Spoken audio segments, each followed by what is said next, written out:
Welcome to the Atheist Podcast. I'm Erin. And I'm Kelley.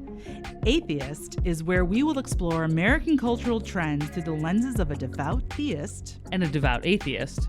We will discuss the messiness of being human. the latest in social science, psychology, and American culture.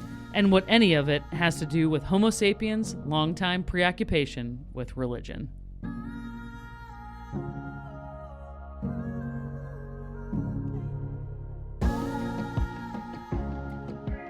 Hey, Kelley. Hey, Erin. How's it going? It's going pretty good. Yeah. It's a little blustery December day today. I know. This is the chilliest. I feel like it's been a very mild winter so Yeah. far here in St. Louis. So it's a little chillier today, but still no snow in sight. Yeah, for the holidays. Yeah. We'll see. Well, I'm super excited about this next theme we're talking about. And I know you are too. Yeah, it should be interesting. So, women in the church or lack thereof is the theme we are exploring next. And we've got a great guest. Linda Pazinski is going to be joining us in our next episode. And I think you know her. I do. She is my aunt. Oh, Yeah. Wow. You know her really well. I know. So she's amazing. She's had, really interesting background. Professionally, she's an attorney, but she's been really involved in a couple of organizations that were seeking more rights for women in the Catholic Church, and then eventually for gay people in the Catholic Church. She is not gay, but she just felt compelled to, An advocate for representation. Yeah. So I'm excited to meet her and talk to her. Yeah. I kind of can't believe you didn't tell me your aunt had all these experiences in the church, but I'm super excited to meet her. And we thought in this opening episode that we would talk about, in my experience coming from a kind of evangelical Protestant church and your experience growing up in the Catholic Church, kind of what our experiences of seeing women involved in those spaces was like, and as young women, what we noticed, how it affected us. Yeah. It's funny. I think I just didn't pay that much attention when I was young. I mean, so I went to Catholic school starting from kindergarten. And there's always a priest, and it was a man, and and then where I went to elementary school, I was trying to think if there was a nun. Maybe the first principal was a nun. I don't know. Like that rings a bell. But I didn't really think much about that. It wasn't until I was in high school I had two teachers that were nuns. One was our physics teacher. She was really smart. Wow. And then we had the woman who, so I guess it was a woman who taught world religions, and I guess she was a lapsed nun, or like had been a nun and then left, right? Or did she leave to get married? She did, yeah. And then her son, I wouldn't call that. I mean, obviously that she's still Catholic, but just not married to God, maybe. I guess. So. Anyway, but her son was in my class, and he was also really smart. So I don't know. Yeah, all these nuns are super smart. Yeah, I think nuns are super smart, and I didn't really, because I didn't grow up Catholic. I didn't have access to the nuns as those really powerful female role models. I mean, did you consider them kind of role models? I definitely, they were of the two, like of all the women, we had really awesome female teachers at the high school that I went to, but I remember those two in particular just being like, whoa, they are badasses. And also they like suffered no fools and absolutely no bullshit in their classes. Right. And so I remember, so when I went to high school, I think by the time I was maybe a senior, I had gotten what we would now would consider like a dumb phone, right? It was like the old Nokia that has a snake on it. And I had it in my backpack, and she was absolutely like, no, Yeah. phones. And I think one day I forgot to put it on silent, and it rang in her class. And I mean, I was a criminal basically. And I had to stay after school and scrape and clean all the bottoms of all the desks in the room. Oh, see, okay. Now we're getting into like kind of the trope of Yeah. like the mean nun. It was great. Making you kneel on rice. Yeah, and- but she stayed in the room, and I remember we chatted. You were being Yeah. punished, but there was like it was also an it was like a opportunity. teachable moment. Yeah. Also, yeah. Yeah. You didn't feel like. No, I mean when my phone rang, I was like, oh no. I mean, it's one of the very distinct memories I have from being in high school. I'm like, I'm in so much trouble. Like, I knew it immediately. Also, Erin, that story makes me feel very, very old. You had a phone in high school. Oh my gosh. Okay. Yeah. Yeah. That's amazing. So I think it's interesting because I think, that idea of the nun kind of, and the ruler and the disciplinarian, but and I'm sure people had those experiences, but the nuns that I have later in my life come into contact with as I've ventured into these other spaces have just been the most brilliant. Yeah. And most of the feminist theology that I've read actually has been written by nuns. Oh, that's interesting. Yeah. Anything that stands out, like that you're like, oh, this person is amazing, or Yeah. I mean, I can find them for another episode. Like, certainly Elia Delio, Sister Elia Delio, who's like an incredible scholar. I mean, I would call her feminist. I don't think her line of academic research is really in feminism, but Rosemary Ruther, she's a huge feminist scholar, and I believe she is a nun. Yeah, I'm sure your aunt has a lot of hasn't met the ready. We can talk to her. Yeah. But when I was in seminary at a Catholic seminary, they and also the nuns writing in terms of like history of spirituality and spiritual formation and psychology, a lot of just so much just deep academic work, because I do think that's something the Catholic Church values, and when you went into being either a priest or a nun, if that was a gift, you went to the best schools, you got the best education, and you got I can see why that would be a huge draw. Yeah. For people who are Academically minded. Yeah. On the other hand, in good old American evangelicalism, my idea of so I don't know if I've said this on the pod, probably, but I went on a retreat maybe 5 or 6 years ago with a woman named Mirabai Starr. Awesome. Mirabai Starr grew up in the Lama community in New Mexico. She was a professor of world religions at University of New Mexico. Oh. She received her name from Ram Dass. Ram Dass named her when she was a child. Oh, wow. Mirabai, after she was in a school play in their little community, and I think she played the goddess Mirabai, and Ram Dass was like, "Your name is now Mirabai," and she was like, "Okay." But she's culturally Jewish. Her parents were Jewish, but she grew up in this community, and she is actually a translator of lots of Catholic mystics and saints, Teresa of Avila, Saint John of the Cross, and she wrote a book called Wild Mercy, which is about kind of the divine feminine and all of these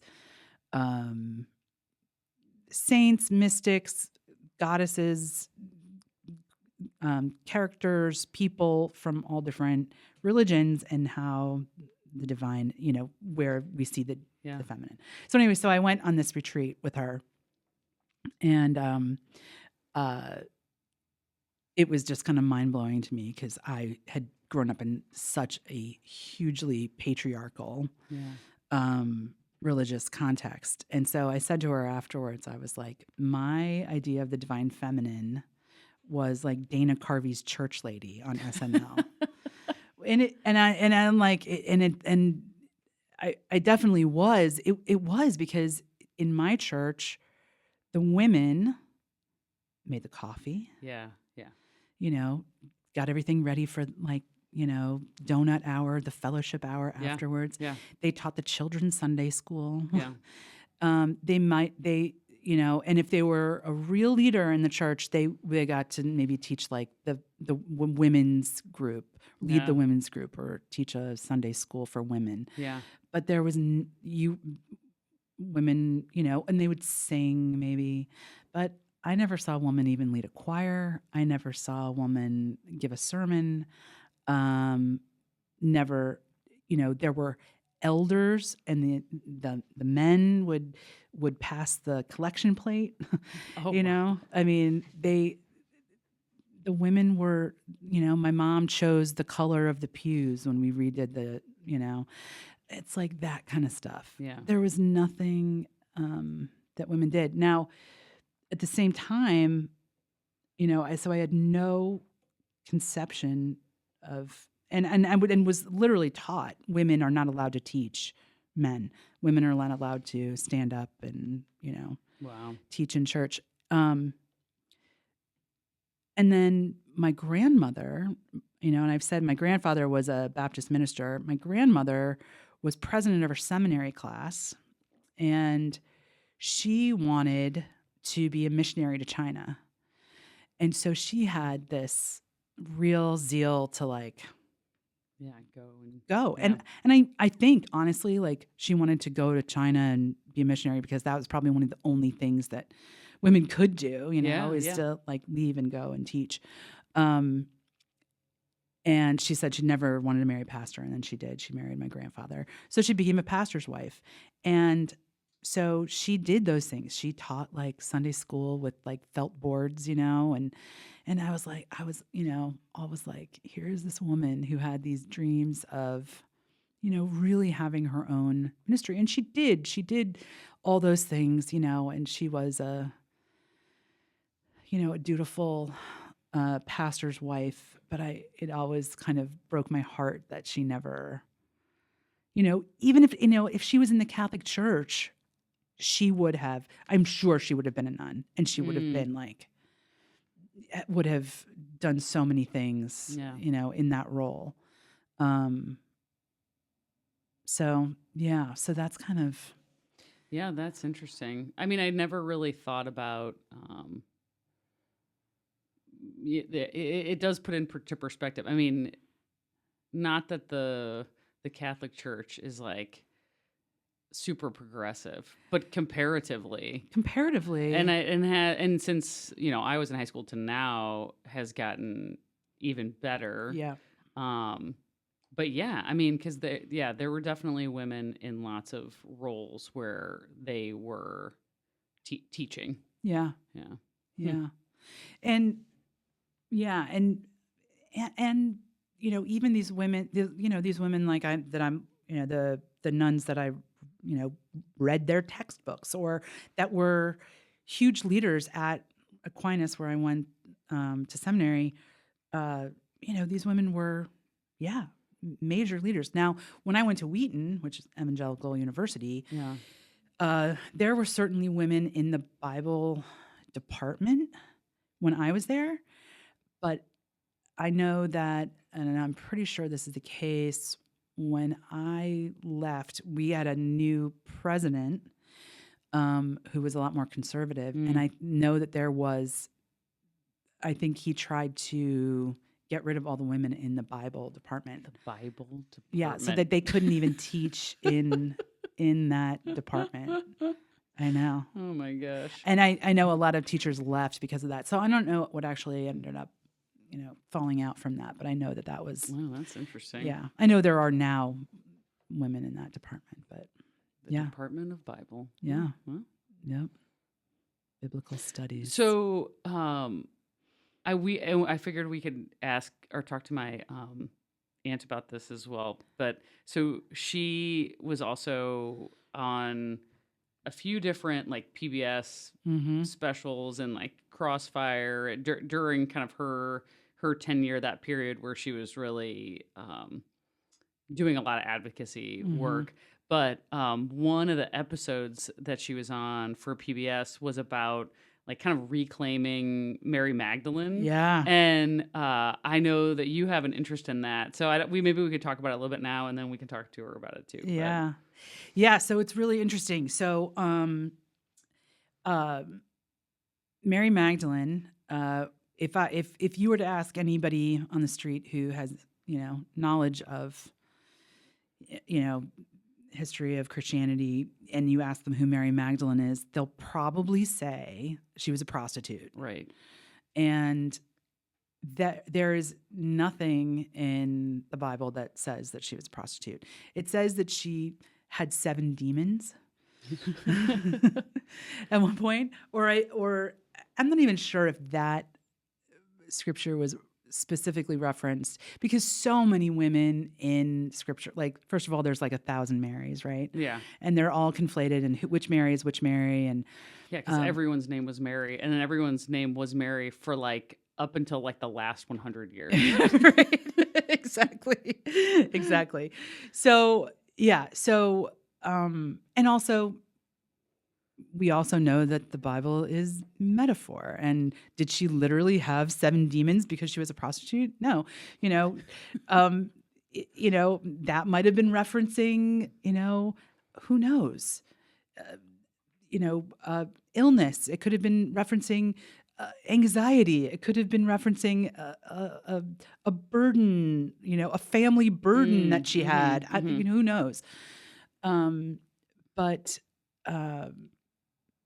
Yes, but what happened was a pope, and I'm trying to remember which one, and I think it says in that interview, basically came out and said, and he kind of conflated all these Marys and said, and he was the one that said Mary Magdalene was a prostitute, and then it became kind of canonical, in that, and that's the Catholic Church and the kind of the primacy of power of the Pope is, that's why it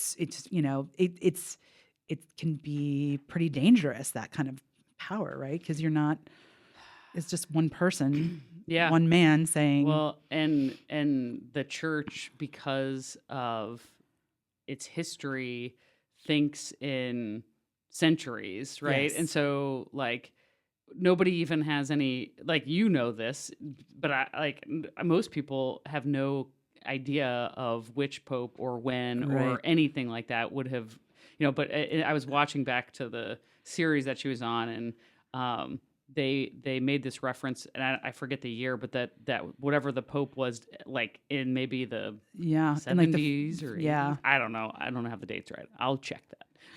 But that he in modern times, like actually like separated the Marys that had been conflated, and but didn't really make like a big to do about it. Just sort of was like, oh yeah, that was wrong, and then didn't, that was it, and didn't make any effort to state why it had even been said in the first place. Yeah, and the whole reason, and I think in that interview they talked to Elaine Pagels and Karen King, who are 2 feminist writers on kind of the Gnostic Gospels, and because there is a Gospel of Mary Magdalene, which has been found, and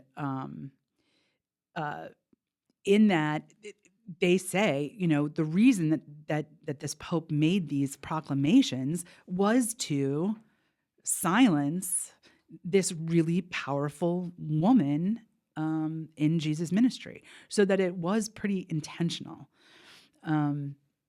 when we do the follow-up episode after I'll tell you about some of the even more modern teachings that have come out about Mary that are really super interesting out of Duke University. And it kind of, and that's what definitely prompted my tattoo. Yeah. Did we say that you have a tattoo? Oh yeah, I have a tattoo of Mary Magdalene. And the tattoo of Mary Magdalene is it's a woman who has kind of three faces, kind of signifying that kind of conflation of women at the time. And then her body is formed as like a tower. And so Magdalene, a lot of people think like Magdalene, she was Mary from Magda. But actually at the time of Jesus' ministry, Magda wasn't even really a town. So Jesus doesn't ever say about like Mary of Magdalene, whereas like he would say like he would call somebody of something, right? But he calls her Mary Magdalene, and that it's like a nickname. And Jesus would nickname people, like he nicknamed Peter the Rock, and so some of this research is. And it's not necessarily new. A lot of people have thought that Mary Magdalene actually means tower. And so that Jesus nicknamed Mary Magdalene the tower as like the tower of faith, because she was, first of all, she was the person who Jesus first appeared to after his resurrection. She was the person who went when all the men had fled and were hiding, because they were afraid, because and they didn't stay at the crucifixion according to the story, but Mary was there. Mary stayed at the tomb, and then when Jesus appeared to her, then he sent her out, and she was the one who went and said, and the men were like, I don't know if I believe you. Yeah. Man, that's like really bringing back Stations of the Cross so intensely right now. Yeah. But I mean, think about that. I mean, that is like the biggest role, right? And then the story of Lazarus. Man, that is so screwed up. Like, man. What? Tell me. Just like, you have this like one woman that gets to be like the center of the story. Yeah. And you're like, we're going to screw her over. We're going to just say that she's a prostitute. Right. Man. Yep. Yeah. And I really do think that what that did was, silence women and silence women in authority. Yeah. That you don't have to take her seriously, or her writing, or her thinking. Oof. Yeah. That's heavy. It's heavy. And the other thing is the women that were disciples, because there were women that were disciples and they would follow Jesus. A lot of them were actually kind of the money behind Jesus' ministry. Like they were, they financed his travels and his ministry as he went around. So women had a huge impact in that way. And this is also, I think this is really interesting. There's a woman named Will Gaffney who she wrote a book called The Womanist Midrash. And womanist is like Black feminist theology. And so Midrash is what Jewish scholars do when Jewish scholars interact with Scripture. They keep reading between the lines and keep adding to it, and that adding to it, the Scripture actually becomes as kind of canonical as the Scripture itself. Yeah. So it's growing. It's like organic, right? Which is so smart. Like, it's so, and so, it's not literal. It's metaphor, and it's literature, and it's alive. So Will Gaffney's book.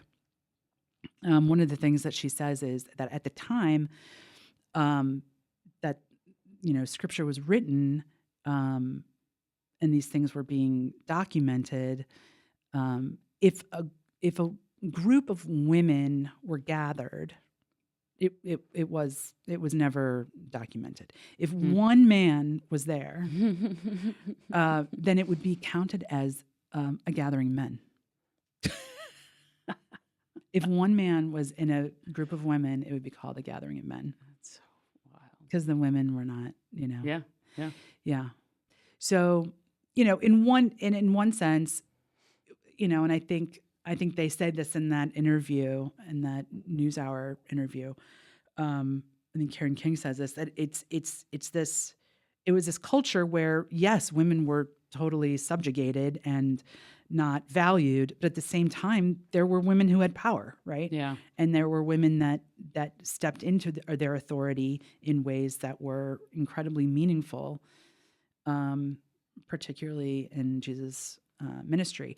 Because also, if you look at Jesus and his ministry was so pro-women. Yeah.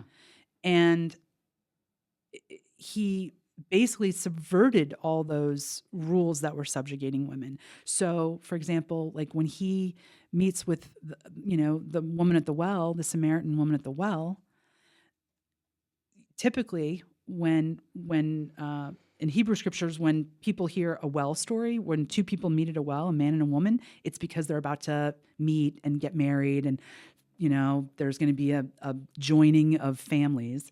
So that's kind of what people would have had in their minds when all of a sudden they read this story of Jesus meeting this woman. Yeah. First of all, she's a Samaritan woman, which is an outsider. Okay. So Samaritans and Jews did not get along. Right. So he meets the Samaritan woman and he asks her for water, which is like kind of an intimate gesture, like, hey, would you, give me some water? And she's like, what? You want water from me? Like, do you know who I am? And then he says that he asks her if she's a husband, and she says, no, I don't. And he says, no, you're right. You don't have a husband. You have 5 husbands, but you don't have a husband. So I don't know what that means, but it means something. Like the poor woman is probably, I don't know. Maybe she's been passed around by, brother to brother. I don't, who knows what, the rules were. Yeah. But he doesn't, then move into that space of like, I'm claiming you. Yeah. You're going to be my wife. Instead, he says, I know who you are. I want you to feel seen by me. And I want you to go back to your land, and I want you to tell people about me. So he commissions her to be one of the first disciples and preachers, to a foreign land, to minister to new people. So he's empowering her. Yeah, yeah. So interesting. And because then it's like, it's just like the complete subversion of that is then the legacy. Yes. Yeah. So if people actually looked at what Jesus was saying and the stories and what Jesus was doing, you could not make the argument that women shouldn't be priests. Yeah. I mean, women, and in so many denominations, women are now, obviously, in so many, in the 2 that we grew up in. Yeah. Still not so much. Yeah. Still not so much. Interesting. Well, that was like a really interesting history lesson. Well, good. Thank you. Thank you for that. Sure. Well, I'm excited what we're going to learn from your aunt, because I'm sure she's got so much to teach us. Yeah, I think you two especially are going to have lots to talk about. I'm just going to try to be a fly on the wall. I'll try to ask some questions here and there. But, all right. Well, I'm excited. Okay. Cool. Yeah. So tune back in a couple weeks from now, and you will get to hear our interview with Linda Pazinski. Awesome.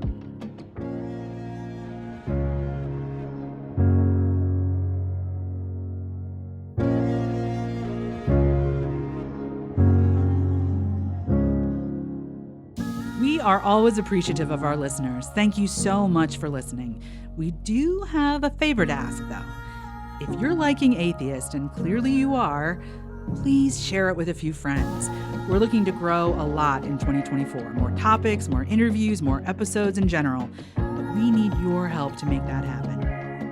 We are not asking you to contribute any money, just a few minutes of your time to share this episode, maybe on a social media post, or better yet, while you're visiting with a friend. Every new listener really helps us out.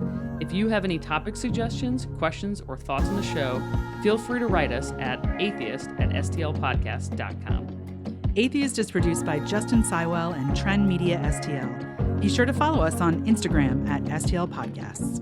Thank you for listening, and keep looking for connection.